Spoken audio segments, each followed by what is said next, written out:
Bonjour à tous. Alors aujourd'hui, je vous présente une capsule sur la dictée, en fait plus précisément sur une partie de la dictée, c'est-à-dire la synthèse vocale. Euh, on a déjà vu dans des formations que j'ai données, des capsules, que c'était possible avec Word. Aujourd'hui, je vais vous montrer comment utiliser cette fonction-là dans Excel.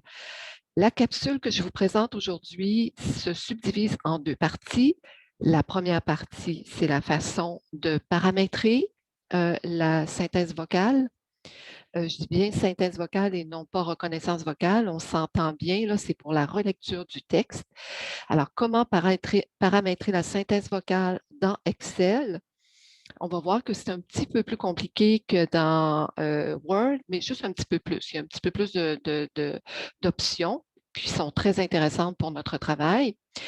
Et dans la deuxième partie de la capsule, je vais vous montrer, en fait, faire des tests, des relectures avec des textes de Rona, dans le projet Rona, sur lequel je travaille actuellement avec Marc-Antoine.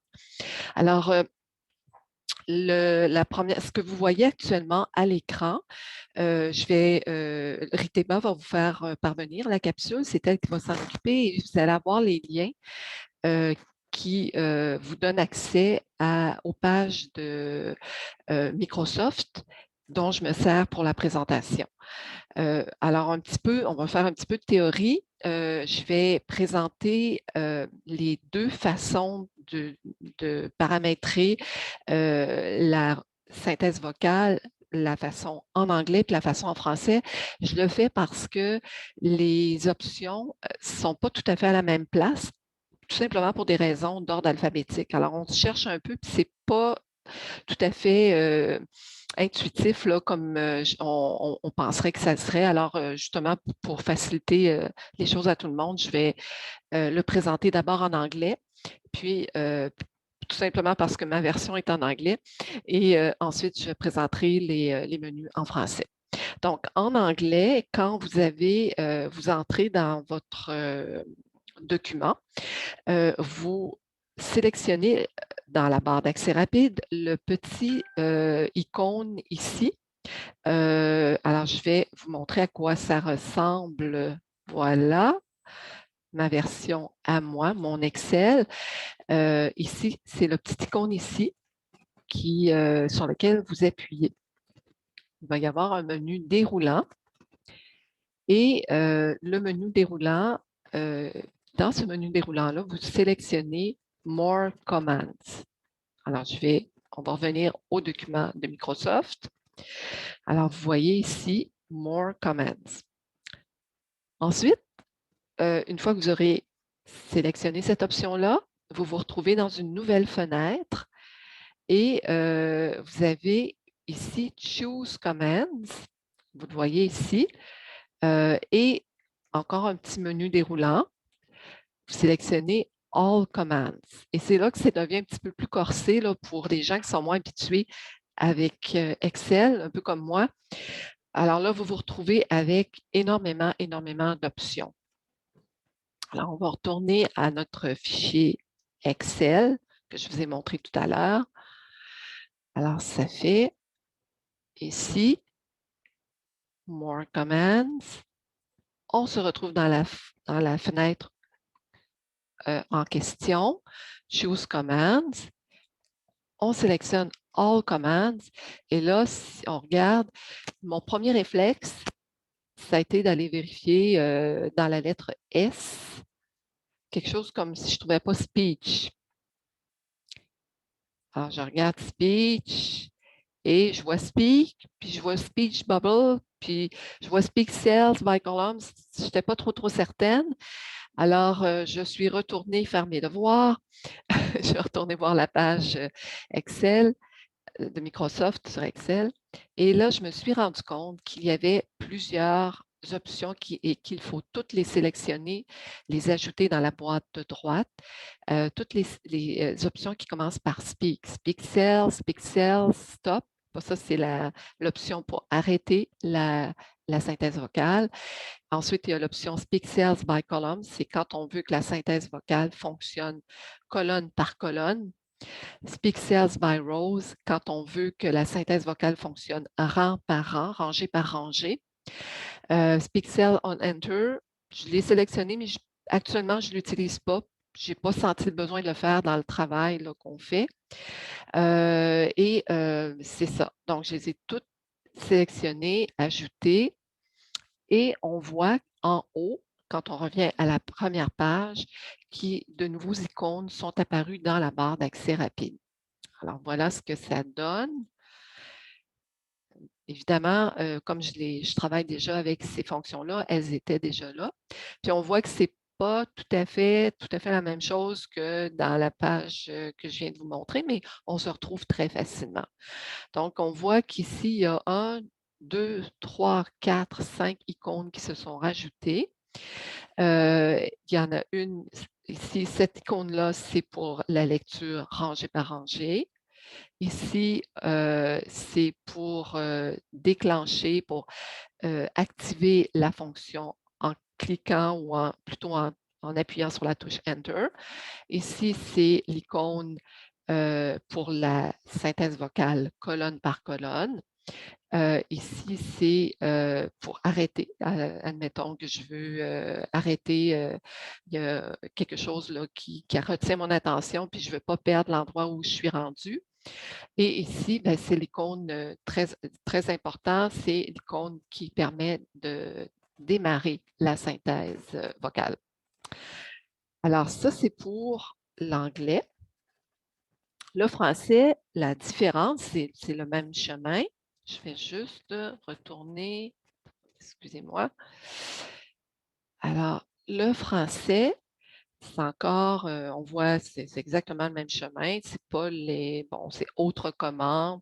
On se retrouve dans la même fenêtre, choisir les commandes dans les catégories suivantes, toutes les commandes, ajouter. On retrouve les petits icônes. Mais ce qu'on remarque, c'est que là, il faut aller dans la lettre A quand toutes les options se déroulent. Et là, on choisit activer la fonctionnalité vocale, blablabla, en fait, activer la fonctionnalité vocale. Donc, c'est là qui est la différence. Et vous avez juste à cliquer, puis vous allez vous retrouver avec les mêmes icônes dans la barre d'accès rapide en haut. Alors, voilà pour la théorie. Maintenant, qu'est-ce que ça donne? Alors, j'ai pris 2 textes sur lesquels je suis en train de travailler dans le projet RONA pour vous faire une démonstration. Vous allez voir la qualité de la voix. On n'a qu'une seule voix. En tout cas, pour l'instant, je n'ai pas eu le temps d'explorer beaucoup cet aspect-là parce que de toute façon, la voix que j'entendais, je trouvais ça satisfaisant. C'est pas, comment je pourrais dire, on sent encore un petit peu la voix numérique synthétique, là, mais c'est quand même assez fluide. Ça nous permet de faire du bon travail. Le gros avantage, puis vous allez le voir, c'est que ça nous libère complètement les mains. C'est-à-dire que vous allez voir la synthèse,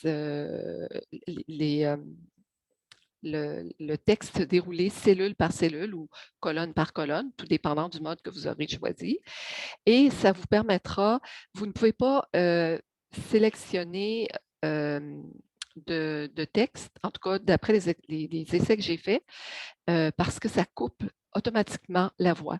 Donc, la meilleure chose que vous pouvez faire, c'est de vous prendre un bout de papier, un crayon, puis de prendre en note la cellule où vous notez une erreur.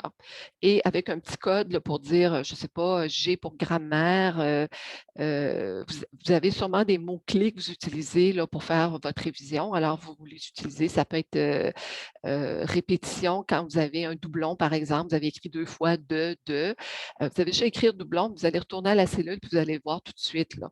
Alors, ce n'est pas très compliqué. Puis, vous allez voir que ça va bien. C'est plus compliqué à installer, mais je trouve que c'est plus facile, plus intéressant à utiliser. Alors, on va y aller.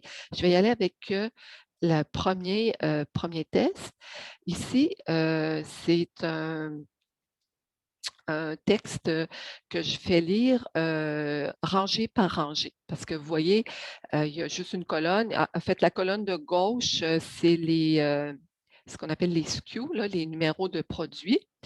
Et puis, la colonne de droite, c'est la description du produit. Alors, si je relève une erreur, par exemple, à la ligne 4, ben, je vais marquer sur mon bout de papier 4.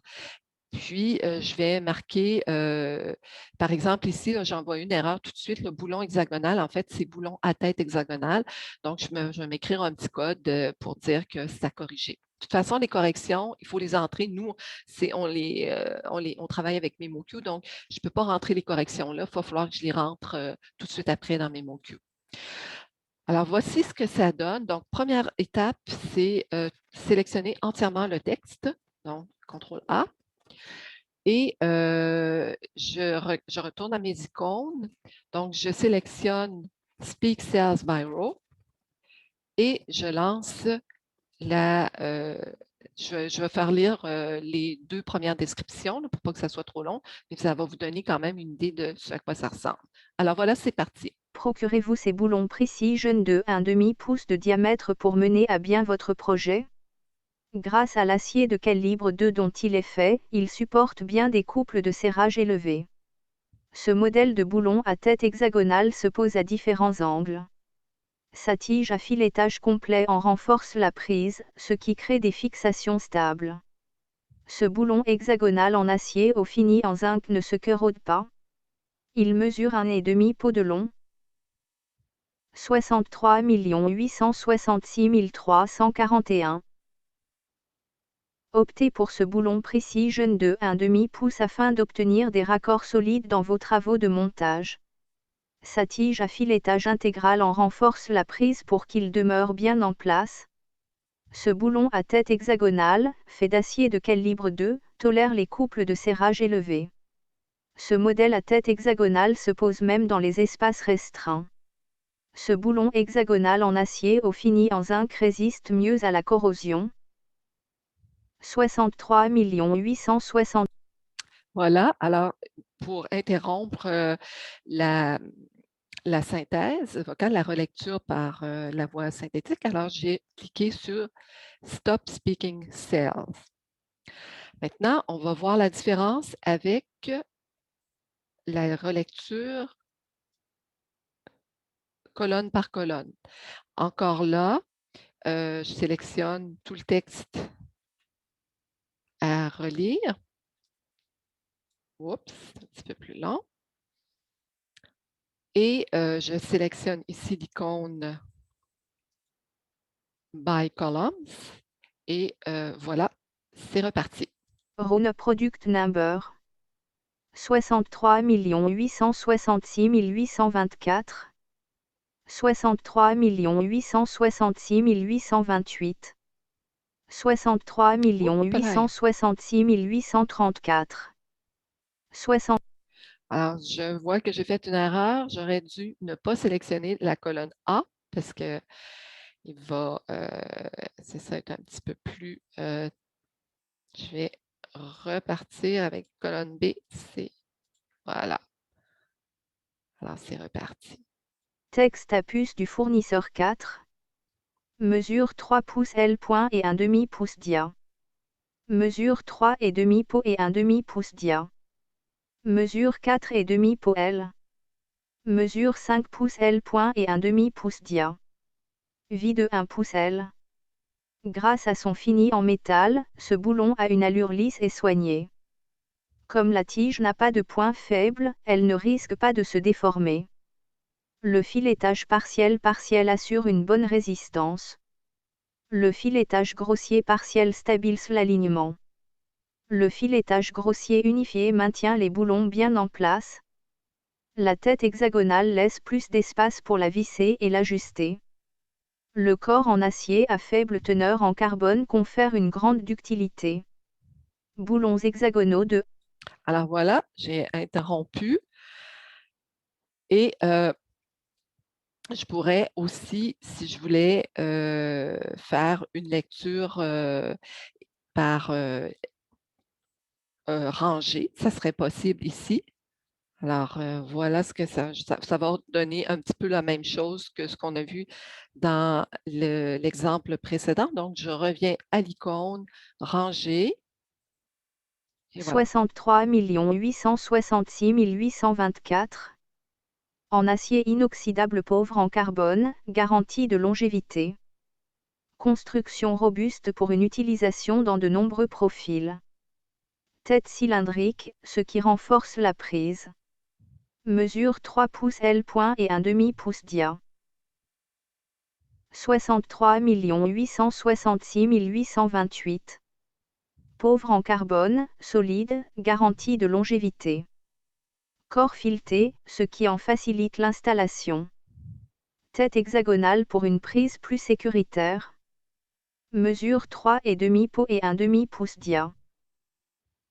Alors voilà, j'interromps ici et si je voulais reprendre, par exemple, bon, j'ai été dérangée, quelqu'un qui est venu me livrer quelque chose à la porte, alors, j'ai, cessé, j'ai interrompu la synthèse, alors je peux la reprendre. 63 866 834. Pauvre en carbone, garantie de durabilité. Modèle à corps fileté, ce qui en facilite l'installation. Modèle à corps fileté. Et voilà. Alors, vous voyez un petit peu, là, il y a sûrement des choses à explorer. C'est ce que j'ai découvert jusqu'à présent, puis je voulais vous en faire part parce que c'est une question qui revenait beaucoup. Et la prochaine capsule que je vais vous faire parvenir, ça va être, la reconnaissance vocale et plutôt la synthèse vocale avec PowerPoint. Alors ça aussi, j'ai découvert, récemment que c'était possible. J'étais en train de faire des tests parce que ça va très bien dans les notes de bas de page, mais dès qu'on arrive dans des diapositives où il y a beaucoup de tableaux et tout ça, là, je ne suis pas tout à fait certaine là, du gain là, qu'on peut faire à cet endroit-là. Mais en tout cas, ça, je vais continuer mes tests et puis je vous reviens peut-être la semaine prochaine avec une nouvelle capsule. Alors, je vous souhaite beaucoup de plaisir avec la voix d'Excel. Et puis, si vous avez des questions, n'hésitez pas à communiquer avec moi par texto ou par courriel. Je vous souhaite une bonne fin de journée.